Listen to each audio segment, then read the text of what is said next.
Hey, good afternoon, good morning, good evening, wherever in the world you are. Thank you for joining us for our latest webcast, The 8 Hidden Traps in Change and Transformation. This is a 30-minute session. We know you've just closed off a month end, and most of you are about to close off a year end, so we want to be respectful of your time. So we're going to be quick. Hidden Traps, that little picture on the top left is an image by Escher, the famous or infamous Dutch painter who did a lot of optical illusions and a lot of hidden traps there. If you're interested in this stuff, just check them out on Google. Escher, E-S-C-H-E-R, some really weird stuff, and that's one of them because a lot of hidden traps there. So thank you. So my name is Dan French. I'm founder and CEO at Consider Solutions. I know many of you, so thank you for joining us. There's over 300 people from around the world joining us today, so thank you for sparing your time. As I say, we'll be respectful of it. I'm very pleased to be joined today by Steve Fox, who's former VP of Global Business Services at Thermo Fisher Scientific, a not insubstantial instrumentation and scientific support firm. Steve, welcome. Very good. Thanks, Dan. Great to be here. So Steve and I are your hosts today, and we'll be giving you some views. So I'm making some brief introductions. I'm going to talk a little bit about change, transformation, improvement, what it's all about, and importantly, some of the psychological impacts of how we deal with it. And Steve's going to talk to us about, from his experience and from our client research, the 8 big traps to avoid. And it's okay to avoid things, but what are you actually going to do? And he's going to share also some experiences from his world. 8 keys to success. I'm going to bring it to a close with thoughts for the road and Q&A. More importantly, at the end, we got a little interesting, unusual twist at the end. So stay through the 30 minutes because I think you might be interested. Now, there is a question panel on your GoToWebinar interface. You can add any questions as we go through. Please do.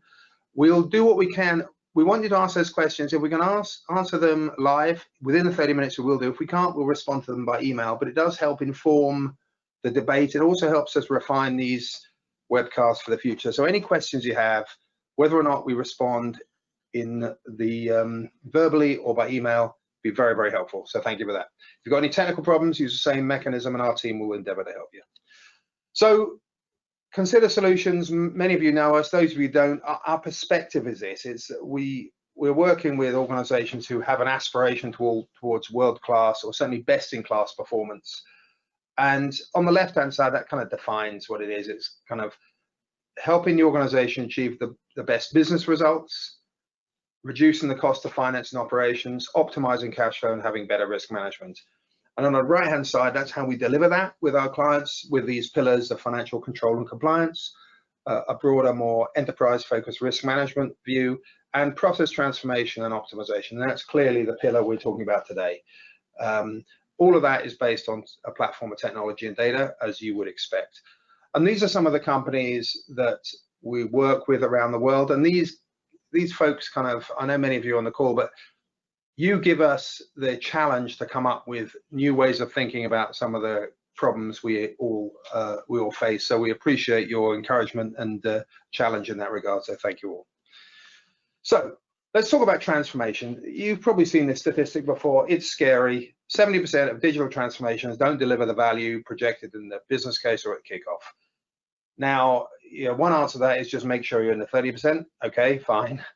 But there's an interesting point here in that when we have big, bold ambitions, if we don't break them down into bite-sized chunks, deliverable elements that people can get their heads around and deliver, these aspirations sometimes get dashed on the rocks of despair. So I think successful leaders know the answer to this. So we're involved with a bunch of enterprise-wide transformations where we see, waves of the transformation, streams of them, waves. So it's all broken down. But bear in mind, this is very much the truth. Now, what I wanted to bring as an alternative view is this. This is a bit about psychology. So Herculean feats of massive endeavor, that the Superman-like achievements, they sound great in comic books, they even sound great in business magazines, but they very rarely actually happen. And the reality is, how do we deal with taking action every day? Because big Herculean feats actually are delivered by action taken every day by a large number of people. And as you know, this idea of a flash of inspiration and great things happen, although it's often written about, is very rarely the truth. And there's an interesting little thing you could read about, the daffodil principle. You can Google it, see what you think. And this is really about achievement based on persistent action rather than just bold aspiration. And this has a really important lesson for us in business change.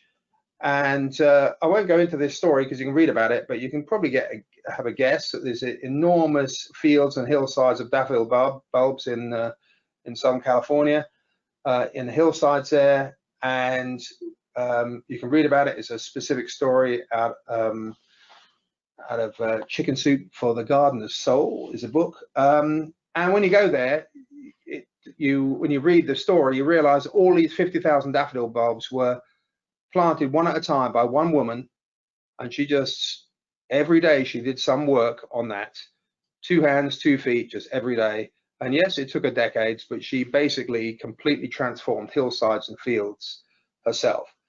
And the reason why that's interesting is this idea of determination and persistence. And we, in this world of instant gratification, we forget about that's what we need to do in delivering anything, right? So just a thought for you. And that relates to the aggregation of marginal gains, which has been popularized in sports, psychology, and other areas and other disciplines. But the idea, if you could get 1% better every day, just simple arithmetic tells you that in a year, you'd be 37 orders of magnitude better off. Now, that is better than the most ambitious transformation you've ever thought of. So it's kind of worth thinking about. Now, even if you say, well, we can't get 1% better every day, maybe get 1% better every week, well, fine. Even that is 67% better a year. That's still massive, right? So we shouldn't dismiss the aggregation of marginal gains. It's not quite as sexy as this idea of one flash of inspiration. But the reality is, when you look deeply at most major successes, transformational successes in business, it actually comes down to this. So it's worth us all bearing that in mind. You know, I've debated this over the years in businesses I've been a leader in and businesses I've worked in and working with clients. And you know, is there a silver bullet? Is there a quick fix? Is there an easy hack? The truth of the matter is, you know, in any discipline, whether it's in business, whether it's in technology, whether it's in medicine or anything else, there isn't. Success, if you dig deeply, it always requires a lot of people making a lot of small steps go right, having the self-discipline to do it, step after step, no slip-ups, no goofs, everyone pitching in. And this is from a quote from a guy, Atul Gawande, who had a Nobel Prize for medicine, and he wrote stories about the surgeon's life. And it's interesting to read that. And if you're a GBS leader, if you're a CIO, if you're a business leader who've been through any change programs, you know this is true. And it's kind of important we all realize this. There's no easy ways out. So that's just kind of a little bit of introduction. So whether we're talking about big change or focus change, it's kind of the same issue. Now, we're coming through the back end of a year we never expected to be participating in. We've demonstrated, every business I know has demonstrated faster response and action than they ever expected. We're now in the remote separated work. We turned on a dime to change how we operate. We're working now with contactless interfaces, contactless interactions. We've had to integrate end-to-end processes without human touch. We're accelerating digitization, and data is now a critical essence. And this is what COVID, the positive thing that COVID's done for us, in addition to all the unpleasant stuff it's done. Now, we also did a survey this year to ask, what do you think, and this is business leaders across the world, do you agree or disagree the emphasis will shift based on COVID from large-scale transformation, enterprise transformation initiatives to targeted process change? And 75% of leaders said yes, that is what is happening. So that's worth thinking about. On a slightly more light-hearted note, somebody did another survey and suggested that neither the CEO or CTO was the leader of digital transformation. But I've given you some thoughts to get us started with. Let's start having a look at the road of experience and the road ahead. And somebody with a wealth of experience in businesses he's led and customers he's worked with, former VP GBS at Thermo Fisher Scientific. Steve, do you want to talk to us about the traps you've observed and experiences and keys to success? Over to you. Beautiful. Thanks, Dan. And good afternoon, good morning, good evening, everybody. Thanks for joining us today. So I'm gonna walk through these 8 traps. Here's a list and kind of an index of what I'm gonna share some of my experiences with. And the hope here is that I give you a few nuggets. There's always kind of my perspective on these webcast webinars, that maybe there's a nugget or 2 or 3 that I can take away and incorporate into my organization or into my kind of my way of thinking. So we're going to start first with process, right? And the first trap is really the lack of process and working practice understanding. I think this cartoon illustrates, some I can relate to it, finding myself in the situation a time or two over the last 30 years in the corporate world. And so as far as process understanding is concerned, some of the things I really tried to focus on was, asking as a leader, asking, and then also, being able to answer why questions, right? That really get kind of deeper, initiate deeper thought, get really to the core of the issue, maybe quicker.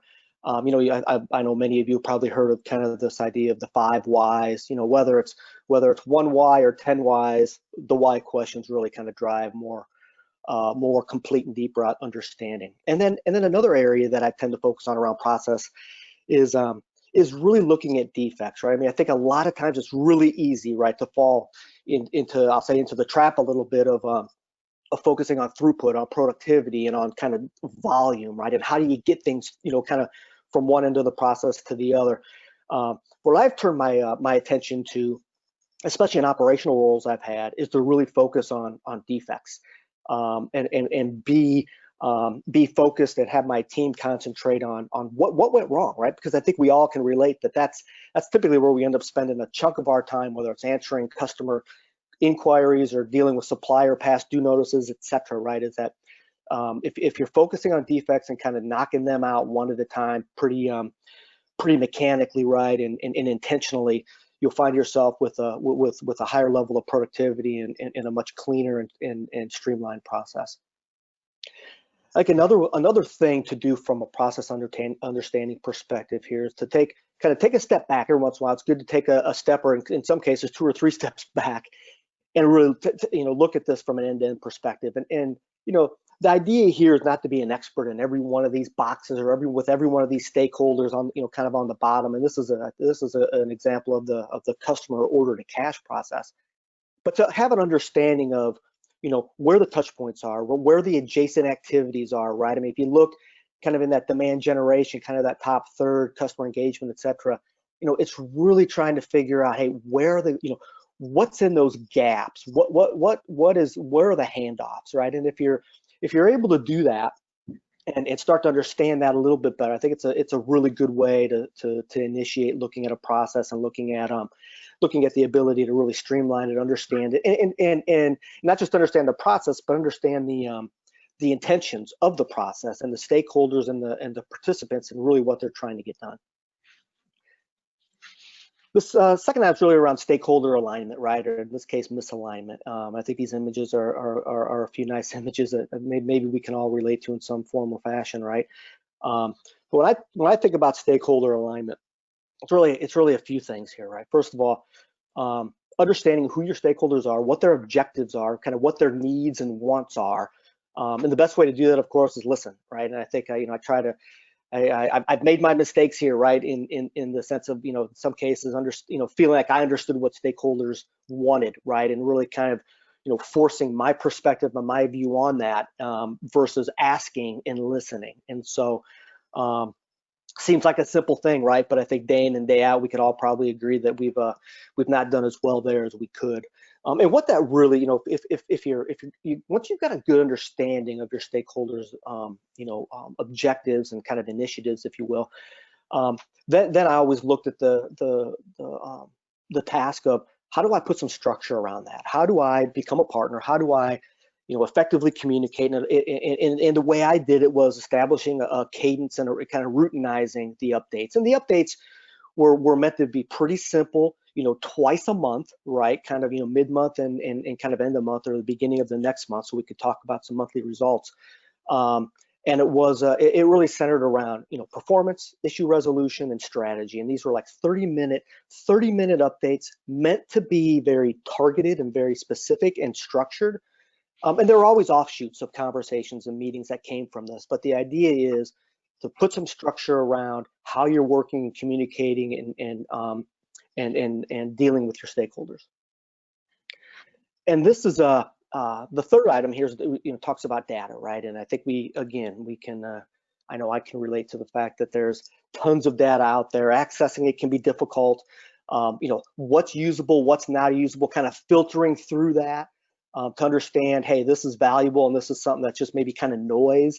Can be super difficult, and I appreciate that. And it's a great, but on the flip side of that is a great quote that you've seen from us a number of times, right? From Deming. You can read through that as without data, just a person with another person with an opinion. Very few things are more true than that. But when I really look at the data kind of conundrum I found myself in at times, right? It's really trying to avoid this, overanalyzation. Everybody's heard about, paralysis by analysis, etc. But the idea here is really, again, looking at what's useful. And if you've got a good idea of your objectives, your stakeholders' objectives, and your process, let that lead you, right? Let that lead you to the right data, to the useful data, to the data that's meaningful to you and that really supports these objectives. And I'm going to talk a little bit later here about prioritization, where again, data becomes a key component of that. But I think the bottom bullet here is important from my perspective, is that if you have the right context around your data and you know what you're looking for and you have access to that, that gives you the ability and your team's ability to drive insights, which would then initiate some conversations, whether it's internally or with stakeholders or suppliers or customers, right? And then those insights really lead to action, which ultimately drives the success of your organization in meeting the objectives that you have in front of you. And this is an example of a in this case a daily dashboard, a P2P dashboard that I've used, that's really centered on really four key things, right? There's an aspect of productivity, and I know this is an eye chart here. It's not meant for you to kind of analyze this piece of or this page, right? But this is focused on productivity, focused on defects, focused on compliance, and focused on control. And the idea here is that kind of in one look, right? I would look at this dashboard every morning. It took me about 5 minutes to figure out, okay, hey, where's the red? Am I seeing dips in volume, et cetera? And so the idea here is that if you're leveraging data in the right manners and it's indicative of what your objectives are, then a dashboard like this, as an example, is a great way to understand and communicate, understand yourself and also communicate kind of where you're at organizationally. So I think we can all, been in situations, right, where technology's kind of been waterboarded, if you will, by technology. And this is an example. I'm sure somebody who put this chair together thought they were doing everything right, and maybe there's one step they misinterpreted, right? And here we go, end up with a chair that looks like that. I don't think any of us would want to rely on that day in and day out to sit and get our work done. But the idea here around technology is, what I've learned, Dan mentioned some great statistics and examples of kind of these big initiatives, big strategic endeavors, right, that we've all been part of, right, and that we've all been part of, I'm sure, of the good ones and maybe the not so good ones. But what I've learned over the years is, these big strategic projects, they'll deliver benefit. It almost always takes longer than you thought it would. It almost always doesn't quite deliver the value that you either built into your business case or were promised by a supplier, a vendor, partner, etc. So I've really started to focus on, hey, let's simplify the solutions that we look to put in place. Let's really have targeted solutions that are focused on specific problems. And that the idea here is that the better you understand your process, the better you lay out your objectives and have data to support where you want to go, then you can really take those things and combine them and start to make some really clean, concise, informed decisions around technology. And looking again at kind of point of pain technologies that are really solving specific problems. I've used this terminology around kind of enabling technologies in my career over the years, around trying to take pieces of whether it's applications or technology solutions that can really that have multiple uses. Maybe I have to get a little creative, but that I could leverage them across, for example, a P2P process, or they can flex between a procure to pay and an order to cash process. So the idea here is looking at, targeted, flexible technology solutions. So the fifth trap is really around, it focuses on agility. And if you look at this page, I'd say a pretty common example of a governance kind of model, right? You got sponsors, executive sponsors, you got steering committees, you got subject matter experts, etc. And this is super necessary for large scale, enterprise-wide. Think of like ERP implementations, HCM implementations, etc. Absolutely necessary and critical, right, for those big initiatives. But boy, you try to do something in a P2P space or an O2C space or an R2R space and incorporate that kind of structure, it is really going to inhibit your ability to be agile, flexible, and make decisions quickly. So I've always kind of talked about this idea of changing wheels whilst driving at speed. The idea, and think about this as agility, right? You think about those those big initiatives, right? Those things typically take kind of full stops, take really valuable resources out of the business, and are really diverting their attention to the project and away from kind of the productivity and the things you have in front of you day in and day out. So the focus here is a lot like on the technology side, and I think they go hand in hand, right? Is that if you're focusing on point of pain initiatives from an improvement perspective, your ability to drive quicker results, quicker solutions, and also I think something that gets kind of brushed aside at times is this idea of being able to drive your organizational bandwidth. And I think the most important thing here is giving your team members a look at a full cycle of how these kind of mini projects can work. And what that does is that builds a tremendous amount of confidence in being able to resolve issues, and then your organization becomes seen as the fixer of things, and that's really a great characteristic and capability that you want to aspire to. I always aspire to being viewed as the fixer in my organization or in my company. Sixth trap here is around accountability and ownership, right? And I would say this is one of the absolute keys, organizationally, right, as you're building a culture, and this is this idea of accountability. And I think, no matter the role in your org, right, everybody should and needs to be accountable. And I'll tell you what, the easiest thing in the world, right, is to be accountable when things are going really well, right? Everybody wants to put up their hand and say, yeah, that was me, I was a part of that. But where it really comes, where really the kind of the rubber hits the road, if you will, is when things don't go right. And here's some examples, right, of owning errors. I mean, Michael Jordan, arguably the greatest basketball player in the history of the game. Hey, he lost a lot of games, missed a lot of shots. Walt Disney, right, got fired from a Missouri newspaper for not being creative enough. And I love this quote from Einstein, right? Is a failure, success, and progress. Nothing, I don't think, is much more true than that. And if you have this idea, if you have this culture of accountability and kind of owning errors, I mean, blame doesn't exist. I mean, then there is no blame, right? It's like everybody's kind of putting their hands up and say, yeah, that's me. We look at the seventh trap here is failing to sustain the gain, and I think most of us can probably relate to this in the sense that you try to, you go tackle a backlog, you go tackle an issue, and you make some good progress. You kind of brute force it, right? And you get things done, and you feel pretty good about that in the near term. And then 6 months later, you're right back to where you were.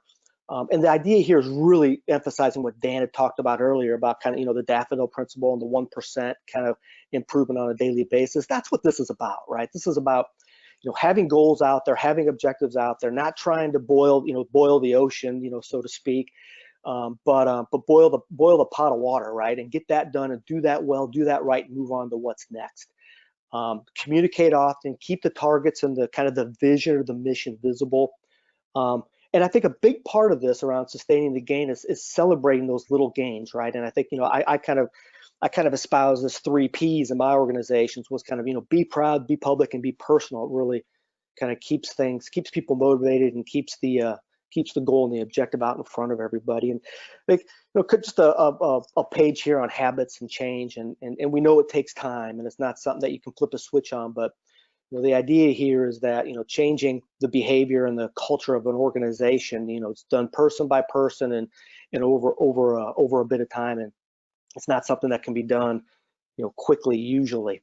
And so kind of to wrap up this section is this idea of culture and behaviors, and arguably everything that I've talked about, right, centers around in some form or fashion, initiating or modifying a culture and helping people understand the behaviors that benefit the organization most. And so when I think about this, it's really around routine, it's around cadence, it's around structure, it's around messaging. One thing that kind of I put in place that kind of enlighten my teams and myself on this is this idea of prioritization. And what I did is I put in place 3 priorities KPI wise each quarter, and I kept those in front of the team, and they were the start and the end of all my meetings, team meetings, all hands meetings, etc. And the idea here was to help my teams prioritize what they needed to get done day in and day out. And if they had a work list of things and they had 10 of those, 10 items on that list they wanted to get done today, but only 5 of them affected these 3 KPIs, those are the things that should get done and focus on for that day. And this idea of a microculture is real, right? And a lot of us can think of the culture of an organization as hard to kind of feel like you can impact, but microcultures exist. They're out there. You're part of one, whether you want to be or not, and you can affect that in a positive way. And I think this is just an example of a presentation Dan and I were a part of that with the military. And this is kind of how they started and ended each of their meetings with these characteristics of the culture they instilled and kind of propagated throughout their organization. So with that, Dan, I'll take it back, turn it back over to you. I hope I gave you all a nugget or 2 to think about that you can take home with you. Thank you very much, Steve. Appreciate that. I'm going to now just give you some thoughts for the road ahead. We've got 3 minutes left. I would ask you if you've got questions. Steve's been through 8 important traps and best practices to overcome them. Got questions around those, please ask the questions on the panel. We may not be able to deal with them verbally, but we'll deal with them by email, so please ask your questions now. So you looked at those 8 traps and 8 keys. Have a think about which of those really has impacted you most in your own personal experience. Where's the real pain, and what have you learned? And we're going to be coming on to that very, very shortly, a little bit of surprise at the end. So many of you have seen this Dunning-Kruger curve. I'm fascinated by it. It's become popular in the past 2 or 3 years. It's 20 years old. This idea that we all overestimate our own abilities to make decisions and come to judgments based on things we don't necessarily know that much about. Just because we're broadly experienced in general, we tend to make that assumption. And I think this tells a very obvious story. But if you feel massively confident about something you're about to enter into, and particularly if it's a complex thing, you want to have a really good think about it. Because the reality is, even the expert on the far right with the most experience never feels as confident as the naive optimist at the beginning. It's the expert that always says, I don't know, it depends. So, that it can be a struggle going through that, the depth of that little depression in the middle. But in reality, that's often where the best experiences are made, and often the best results are made. So Dunning-Kruger is something worth looking into if you haven't looked into it yet. But the key thing is about self-awareness. So be aware, be open to what's going on, and collaborate. And one of the things we believe very strongly is in implementing change, there's 4 big dimensions in all this. There's a whole top left, there's a whole issue about the end-to-end process, the working practices, the scope, ownership, the data involved, the gaps, performance, all that stuff around the process. The top right is about the organization, the roles, the governance, the people, strategy, and operations. Bottom right is about the applications and technology landscape, what you have today and what you're moving to and where it sits in the complex world we have today. And the bottom left is about the change and transformation agenda, the case for action. What are we trying to do? What's the outcome? What does good look like? Now, the truth of the matter is, the reason why 70% of big enterprise transformations fail is people cannot collaborate well enough across these dimensions, as well as they cannot break these big, hairy, audacious goals in meaningful chunks. So it's really, really critical you think about this and try and find a way of doing that. You also want to have a framework for change that allows you to address those, working out what the outcomes are that the business needs, to engage stakeholders, as Steve talked, to communicate effectively about progress and achievement, the governance, the way in which decisions are made, the journey to develop the data and process environment you want. It's where does that process exist? Where does it operate? Where does it get placed? And yes, there's an important point about automation and technology, but it's never quite as important as we think it is at the beginning. It's never quite as all-encompassing as we were told. Do we have the skills and capability to execute and deliver on it? And how do we build those? And how do we realize the value? So that's a really important thing. So whatever you do, this is one of the ways of dealing with the big problem and breaking it down into streams of activity. And that daffodil principle is really, really important. This idea of achievement, we know, you just talk to athletes, you talk to people in the public eye who achieve outstanding things. It's outcomes, important outcomes, desirable outcomes are created by persistent action, day to day, getting stuff done. And you know what, when you're starting out, a lot of those persistent actions seem boring and repetitive and mundane, but that is what creates outstanding achievement, what creates excellence. And the great thing is the human brain is tuned to persistent action, and it's tuned to persistent reward system. So that's why we have this instant gratification mentality, which has a problem in society, but it's also true. So the endorphins, the serotonins, all this stuff, the brain chemicals that reward you for this stuff. So really, if you can get yourself into the habit of persistent action, we're in great shape. This is what we talked about. I know you've got some questions, but we've got something, a little something for you as we close. I said it would be 30 minutes, it will be 30 minutes. I want you to think very carefully, but quickly. What in your experience is the single biggest key to success in transformation or process change? It doesn't have to be big, it could be small, doesn't matter. But single biggest key to success, and I want you to think about very few words, a word or 2 or 3 words, not a massive sentence, just think about it. Because as we come to a close now in the next few seconds, you're going to see this pop up on your screen. You're going to see the webinar's closed. You're going to click this thing that says close, and then a browser, you'll have a browser instance which says this. It's a survey in a very few words. What in your experience is the single biggest key to success in transformational process change? Type those words in there, submit it, and then go on to your next meeting. But please do it, and we're going to share that with you in an interesting, innovative way. I think you'll find it informative. I'd really appreciate the few words you give us. If you've got any emails, if you haven't managed to ask the questions, you can email myself or Steve. I appreciate your time. It's a busy time of year. Stay healthy, stay safe, and definitely we're going to finish that webcast now, so just answer those questions. Thank you very much.